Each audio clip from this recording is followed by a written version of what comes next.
Hello everyone, welcome to my channel big heart for you. ఛానల్కి కొత్తగా వచ్చినట్లయితే subscribe చేసుకొని ఈ వీడియో నచ్చితే ఒక లైక్ చేయండి. అండ్ ఏమాత్రం ఆలస్యం లేకుండా మనం వీడియో స్టార్ట్ చేసేద్దాం.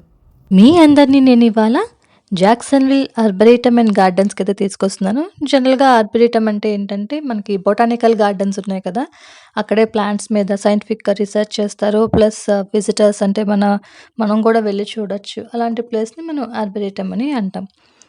ఈ ప్లేస్‌కి కూడా ఒక స్టోరీ ఉందన్నమాట. అంటే బ్యాక్ స్టోరీ అసల అది ఎలా ఎవాల్వ్ అయ్యింది అనేది ఉంది. దాని గురించి మనం ఫస్ట్ చెప్పుకుందాం.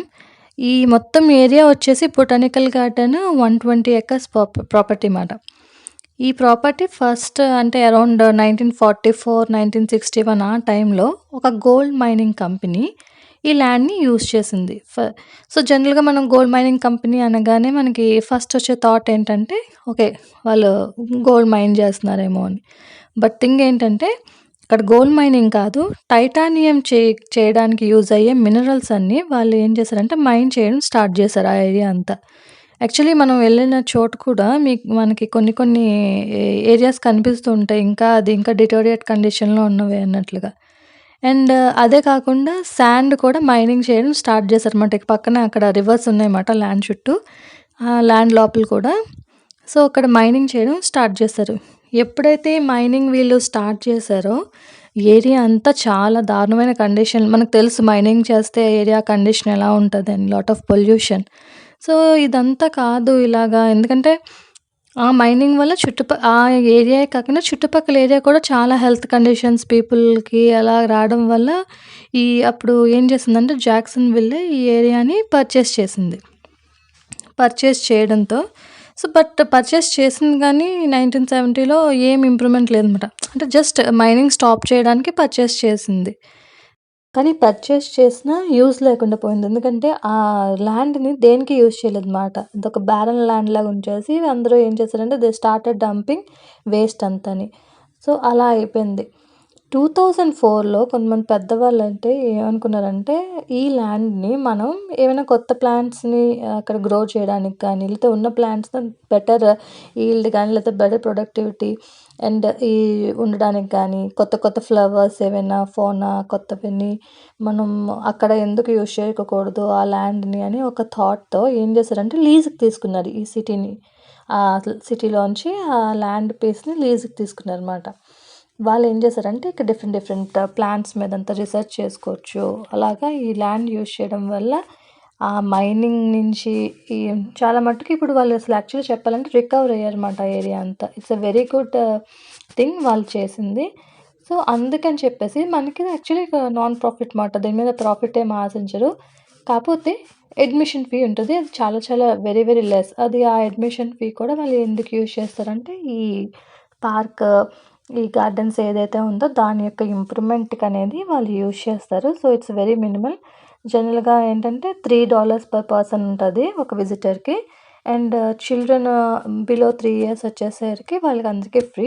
4 ఇయర్స్ నుంచి వాళ్ళు చార్జ్ చేస్తారనమాట. అండ్ మనం అక్కడ ఒక బ్యాలెట్‌లా ఒక బాక్స్ ఉంటది. మనం ఎంతమంది విజిటర్స్ అయితే అంతమంది అమౌంట్ మనం పెట్టేసి ఎన్వలప్ దాంట్లో పెట్టేయడమే మాట.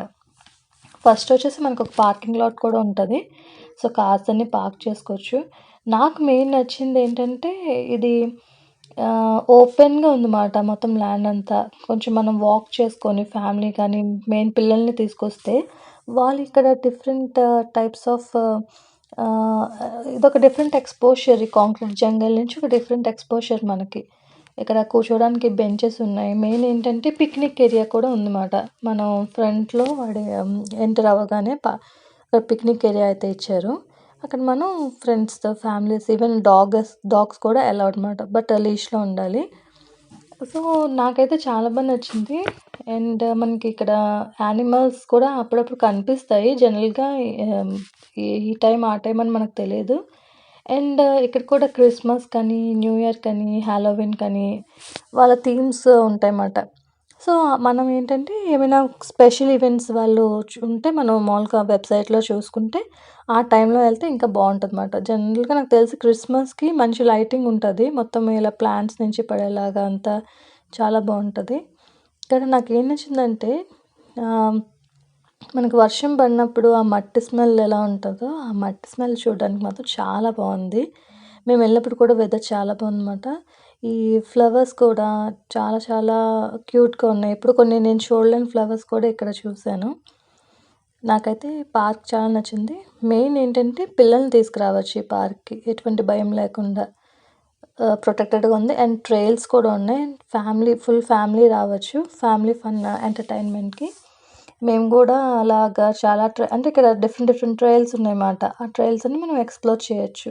ఆ డిఫరెంట్ ట్రైల్స్‌లో మనకేంటంటే డిఫరెంట్ వేస్ అంటే మొత్తం ఈ 120 ఎకర్స్ కూడా కవర్ చేసేలాగా వాళ్ళు డిఫరెంట్ ట్రైల్స్ అనేవి పెట్టారు.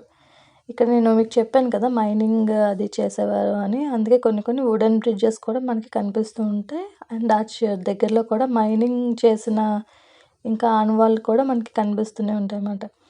బట్ అదేంటంటే ఇంకా వాళ్ళు మెల్లగా ఇప్పుడు ఎందుకంటే అన్ని ఇయర్స్ పట్టింది మైనింగ్ చేసి ఈ ల్యాండ్ అనేది రికవర్ అవ్వడానికి. బట్ వాళ్ళు ఇనిషియేట్ తీసుకోవడం అనేది చాలా మంచి పని. మేమైతే ఇది చాలా మంచి ఎక్స్‌ప్లోర్ చేసాం. చాలామంది కూడా వస్తూ ఉంటారు ఇక్కడికి. ప్రతి ట్రైలు కూడా ఒక డిఫరెంట్ ఎక్స్‌పీరియన్స్. ఎందుకంటే ఇది ల్యాండ్ కూడా మైనింగ్ చేయడం వల్ల కాబట్టి ఇక్కడ అన్‌ఈవెన్‌గా ఉంటది. సో, కొంచెం చూసుకుంటూ నడవాలి. అండ్ మీకు మైనింగ్ చేసిన ఇంకా కనిపిస్తూ ఉంటాయి ఇక్కడంతా. ఎక్స్‌పీరియన్స్ అయితే చాలా బాగుంది. అండ్ మనకి బయట వాష్‌రూమ్ కూడా అవైలబుల్‌గా ఉంది. ప్లస్ హ్యాండ్ వాష్ కూడా నాన్ టచ్ మాట ఏది పట్టకుండా ఇది కూడా వీళ్ళు ప్రొవైడ్ చేశారు. ఇదండి మనం తెలుసుకున్న విషయం ఈరోజు. సో, ఇంకా మరికొన్ని వీడియోస్‌తో మనం మళ్ళీ కలుసుకుందాం. అంతవరకు సెలవు. బాయ్.